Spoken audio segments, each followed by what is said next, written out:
प्यारे बच्चों, आप सभी का इस ई क्लास में हार्दिक अभिनंदन है, स्वागत है। आज हम काव्य मीमांसा का जो द्वितीय अध्याय है उसकी अंतिम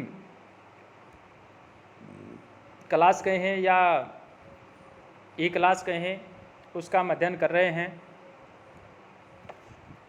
जैसा कि इससे पहले वाला जो प्रसंग था, उस प्रसंग के अंदर जो है हम काव्य के विषय में पढ़ रहे थे और उस काव्य के विषय में भी यहाँ जो उसका यानी जो शास्त्र है, उस शास्त्र का लक्षण जो है उसके विषय में हमने अध्ययन किया था।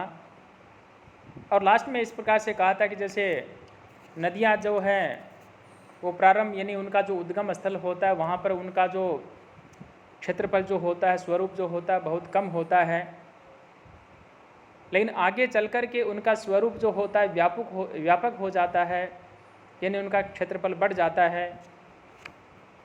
कमोबेश जो शास्त्र होता है उसकी भी यही स्थिति होती है कि प्रारंभ के अंदर उसका जो कलेवर जो होता है लघु रूप होता है, परंतु आगे चलकर के कालक्रम से उनका जो रूप होता है अत्यंत ही विशद होता है, विशाल होता है, व्यापक होता है, गंभीर होता है, और वे शास्त्र जो हैं वो समाज की श्रद्धा जो है उसके पात्र बन जाते हैं। अब हम इसी प्रसंग को आगे बढ़ाते हुए यहाँ राजशेखर के मत के अनुसार शास्त्रों के प्रारंभिक जो प्रणयन है उनके अंदर किस शैली का प्रयोग किया जाता है उसके विषय में इस यहाँ पर कहा गया है, उसका हम जो है अब अध्ययन करेंगे। मैं सभी विद्यार्थियों से कहना चाहूँगा कि अपना जो चैनल है उसको आप सब्सक्राइब करें, ताकि जब भी कोई नया वीडियो बने या नया यदि हम इसके अंदर कोई आप लोगों के लिए यदि कोई हम मैटर डालें तो आप लोगों को जो है अवश्य इसकी सूचना जो है वो मिल जाती है। सूत्रादि विश्च ऐसा प्रणयन तत्र सूत्रनाथ सूत्रम यदाहु, यानी राजशेखर जो है वो कहते हैं कि मेरे मत के अनुसार या राजशेखर के मत के अनुसार शास्त्रों का जो प्रारंभिक जो प्रणयन है, जो रचना है, जो निर्माण है वह सूत्र शैली में किया जाता है। और जो सूत्र है उस सूत्र के विषय में कहा, सूत्र की जो परिभाषा उसके विषय में जो है यहाँ पे कहा, आगे कहा है। और उस सूत्र शैली के अंदर करते हुए यहाँ जो है उसकी व्याख्या करते हैं। उसके पश्चात भाष्य भी लिखते हैं, टीका भी है, वृत्तियाँ भी आई हैं, और उनका जो क्लेवर जो होता है वो धीरे धीरे जो बढ़ता ही जाता है। शास्त्रों का जो प्रणयन है वह सूत्रों के द्वारा ही होता है। कहने का तात्पर्य ये हुआ, बहुत ही संक्षेप में अधिक कथन का नाम जो है वो सूत्र होता है। और उस सूत्र का जो है यहाँ पे परिभाषा कहें, लक्षण कहें, ये यहाँ पे कहा। और कहा अल्पाक्षरम असंदिग्धम सारवद विश्वतोमुखम अस्तोभमनम वद्यश्च सूत्रम सूत्रकृतो विदुः, यानी सूत्रकारों का ऐसा कथन है कि जो थोड़े अक्षरों में हो, असंदिग्धम संदेह से रहित हो, सारयुक्तम सारविद्वम यानी सारयुक्त हो, और उनके अंदर जो है अनावश्यक जो शब्द है वो नहीं हो, यानी अनावश्यक शब्दों से रहित हो, तथा इस प्रकार से जो सूत्र होते हैं वो शुभ तथा अर्थ जो होता है उसका प्रकाशन करने वाले होते हैं, और जिसके द्वारा किया जाता है सूत्रकृतो विदुः, ऐसो यानी ऐसी जो रचना है उनको विद्वानों ने जो है सूत्र कहा है। यहाँ उन्हीं सूत्रों के ऊपर बात कही गई है, उन्हीं सूत्रों के विषय में कहा। और कहा सूत्राणाम सकल सार विवरणम वृत्ति, यानी सूत्रों का जो सार तत्व होता है या सूत्रों के सार तत्व का जो प्रकाशन करने वाली जो व्याख्या होती है उसको हम वृत्ति कहते हैं।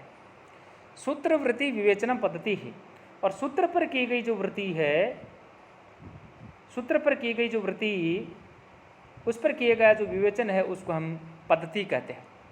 आक्षेपे भाषणात भाष्यम, स्वयं शंकाओं की उद्भावना करे उनका खंडन जो करता हुआ जो विस्तृत व्याख्या जो करना होता है या व्याख्या जो करते हैं उसको भाष्य जो कहा जाता है। अंतर्भाष्यम समीक्षा, और भाष्य के अंतर्गत कठिन विषयों का विभाग पूर्वक जो विवेचन करना होता है वह समीक्षा कहलाती है। अवान्तरार्थ विच्छेदश्च सा। और इस प्रकार से विषय का सरलतम अर्थों में प्रतिपादन करना जो वह ही टीका कहलाती है, या उसको हम जो है टीका यथा संभवम अर्थ से टीकनम टीका, यानी वह टीका कहलाती है। विषय पद भंजिका पंजिका, और पंजिका उसको कहते हैं तो विषम पदों को तोड़ करके अलग अलग जो पद कर दे या अलग अलग कर दे उसको हम पंजिका कहते हैं। अर्थ प्रदर्शन कारिका कारिका, किसी भी विषय का सरलतम रूप प्रस्तुत करना जो है कारिका कहलाता है। उक्ता उक्तानुक्त दुरक्त चिंता वार्तिकम इति शास्त्र भेदा। इस प्रकार से किसी शास्त्र में प्रतिपादित किंतु कठिन होने के कारण अप्रतिपादित या ठीक से न प्रतिपादित अर्थ जो उसके प्रतिपादन की प्रक्रिया जो है उसका नाम वार्तिक होता है। और यही शास्त्र जो है उन शास्त्रों का भेद है। भवती प्रथनर्थ लीनम समभिलुप्तम प्लुप्लुतम स्फुटीकुर्वन् अल्पन अल्पम रचयंतम अल्पम च शास्त्र कवि ही। प्यारे बच्चों, यहाँ जो शास्त्र कवि है वह गूढ़ अर्थ को प्रकट करता है। भवती प्रथयंत अर्थम लीनम समभिप्लुतम स्फुटीकुर्वन्, यानी इस प्रकार से यहाँ जो शास्त्र है उस शास्त्र के जो गूढ़ जो अर्थ है उसके विषय में कहा है उसको प्रकट करता है। संदेह युक्त जो कथन है उसको स्पष्ट रूप से जो है प्रतिपादित करता है। और ऐसे अल्पम अनल्पम रचयंतम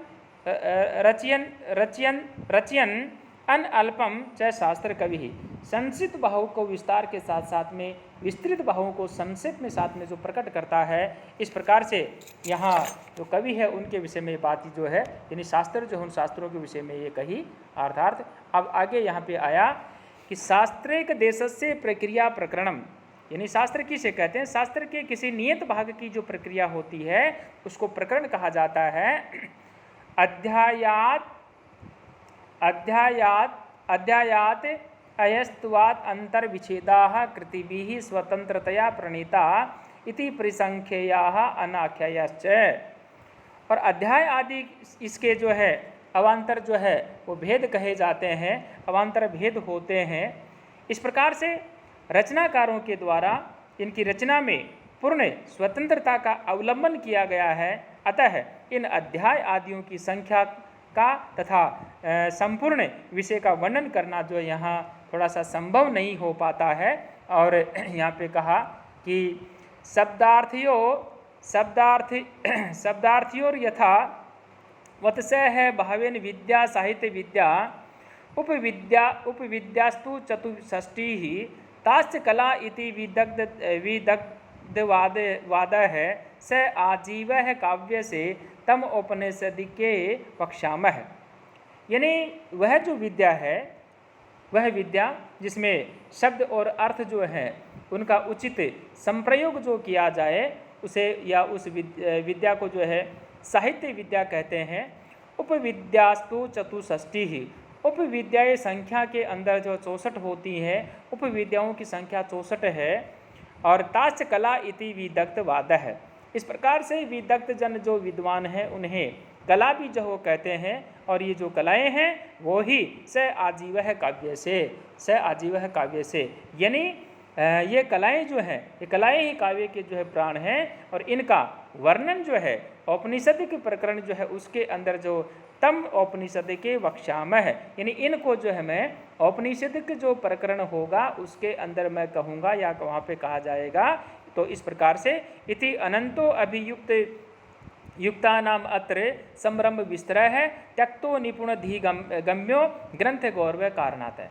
विद्वानों के द्वारा प्रणीत जो कृतियां हैं उनकी संख्या असीमित है तथा वह इस प्रकार से चतुर्बुद्धि के धनी जो व्यक्ति हैं उन व्यक्तियों के लिए ही सर्वथा जो है इस प्रकार से बोधगम्य होती है। अतः या इसलिए यहाँ ग्रंथकार जो है उन्होंने या जो ग्रंथ है विस्तार के भय के कारण से उनका वर्णन जो है यहाँ पर जो है नहीं किया जा रहा है।